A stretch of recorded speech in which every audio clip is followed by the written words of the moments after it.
Anything with the name Overland on it is just more expensive. Is it quality? Is it just a marketing ploy? You guys, hey, if you've been here before, I hope this gets you riled. If not, my name is Michael, and you are an explorer and a wanderer, and I want you to get off-grid in a vehicle like this, expedition vehicle, or run what you brung. Because it's in your DNA, I truly believe if you do so, you may find that which is missing. So get on out there. Now, the Overland Tax, I'm a victim of it too. I've been building this truck since 2010, so let's take a good look at it. Quality or marketing ploy? Let's take the marketing ploy part of it first. So now, I got some marketing consultant advice for you. If y'all marketers want to reduce the size of your audience, put Overland on the front of it. There's a huge audience out there that you may want to tap into. It's called the off-road market, and it's called the 4x4 market. It's a huge audience, and overlanding is a tiny subset of that market. So if you really want to reduce the size of your market, put Overland on it. Ask me how I know. Let's take a look at a large market. So let's take, what's a large market? What's a large market? When you have a large market, you can amortize the cost of making a thing over the millions and millions of items that you're gonna sell. Let's take video games, right? Fortnite, just as a random example, 500 million registered players. That appeals to everybody. Okay. Let's rotate through fencing. These, oh my God, these sweaty ass kids. But the number of people who want to take a perfectly good vehicle off the assembly line, rip off its expensive bumpers, put an aftermarket bumper, take it off grid and break it? Or how about the guy who wants a camp stove in his rig, to take another random example? But he just doesn't want a camp stove. No. He doesn't want it to be in his vehicle. He wants to be outside the vehicle. So it has to be able to withstand this. No passenger.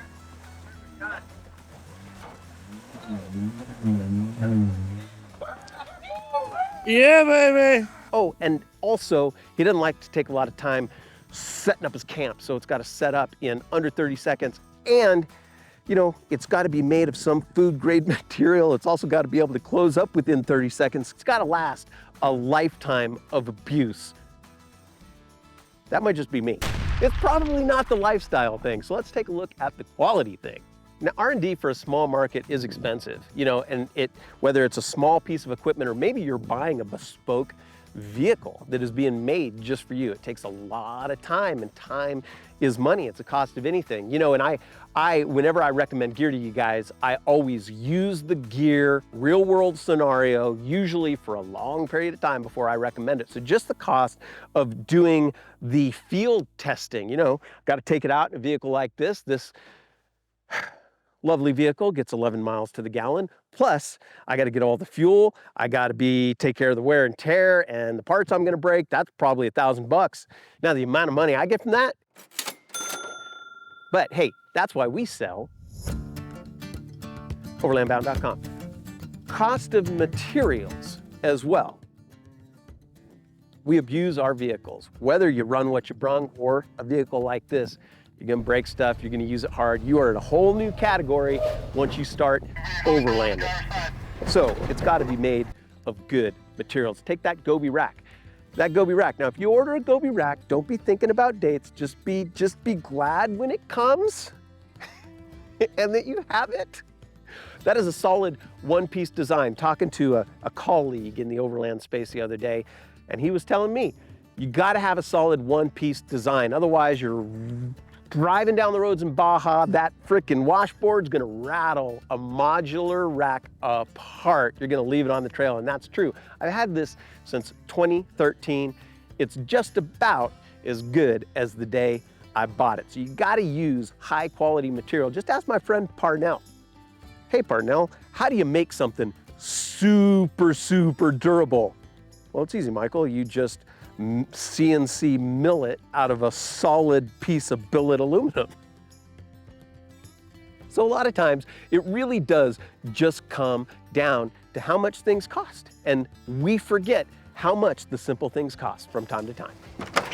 Hey Dad, can I borrow the truck? my last video, Run What You Brung, I mentioned earlier, you can build out an expedition vehicle, you can go fairly simply, and you guys know there is absolutely no limit for how far you can take it. And that's your personal business. It has to do with your own personal means, what you're gonna ask that vehicle to do, and what you want personally. Some people with good means don't wanna spend a lot of money on their vehicle. They wanna put it someplace else. So one thing I learned growing up in a very small town, we're talking 360 people up in Northern California, very small town, and you just knew it was common sense. You don't count other people's money, you don't worry about their wallets, because that's their business. So if you're using the overland tax thing as a kind of a dig, knock it off. It's all in a way you want to do something. Now, this lens here, this lens is as much as that truck. What? That sounds crazy. It's true. Why is that lens so expensive? Well, it's none of your business. Here's another thing. Support local businesses. Now, if you're a large business, you can afford to amortize the cost of a thing over the millions and millions you're gonna sell. But if you're selling millions, you're not a small business. If you wanna go to somebody who creates a real quality product, whether it's a bespoke knife or a bespoke piece of overland gear, you're gonna support that local business. You're gonna have to spend more money because they're not selling that many of them. And that's real cost. That's not a choice for them. If they wanna be in business, they gotta charge what they gotta charge. Time is money. How much time am I gonna spend? The other thing about cost is sometimes the gear is very specialized. Let's take the example of a Garmin InReach device. Now, that is satellite comms. There are no gray areas anywhere in the world. If you can see the sky, you can get a signal out, two-way text comms. That's not an option if you're gonna go off grid. That is a must-have, and you're gonna drop some money on that. But you know what? If you're really gonna do it, you're gonna do it. Real world scenario, ask my friend Brett. All right, I went down pretty hard. Hit a rock in the grass over there. Landed real hard on my left shoulder. I think it's a broken collarbone. Ribs for sure, shortness of breath. Fun update. They're sending a helicopter. Apparently we're pretty hard to get to.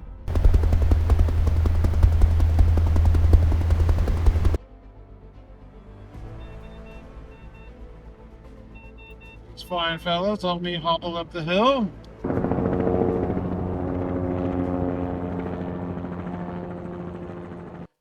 Thank goodness for his Garmin InReach. Some things you just can't skimp on. Now, if we were at a coffee shop and you were asking me how to get started, I would say rockers before light bars, tires before rockers, rockers before bumper, but lap bars. We got a blessed little creature. One time that blessed little creature got injured when we were off grid and it was nighttime. Daylight, y'all. Got him down the hill, got him to the vet. He's still with us today. So when you're thinking about accessories, you can tease, but I'm glad I had those lights. Now those lights are such good quality. Yeah, they're not inexpensive, but they're so good that KC's mad at me because I haven't replaced them in about 10 years. They gotta charge what they gotta charge. You know what else is expensive? Rated equipment. Sir, that is a piece of metal. But it's rated equipment, you know it's not gonna break, so when you're using that winch and you're pulling a tight line, you know that thing's not gonna snap, people aren't gonna get hurt, so that's expensive as well. Now, I don't wanna paint a picture that there is no such thing as an arbitrary cost because it is expedition ready or tactical. I'm not saying that doesn't exist, it does. So get involved with the community like ours and we'll help you to know the difference because we know what works and what doesn't work, and so we'll ensure that you put your hard-earned money in the right direction. Don't go out there and waste your money, just ask us. Hell, hit me up in the forums, overlandbound.com, give me a compelling title and hit me up. I will answer your questions and look for our rally points. There's probably an event near you. Go and kick tires with other Overland Bound members. See what they're doing, seeing what they're using, seeing what they're breaking. All right, you guys, that is it. Thank you. I hope you enjoyed this. I had a lot of fun with this video, you guys. Till next time, outfit, explore, and gosh darn it, I hope I see you out there on the trail.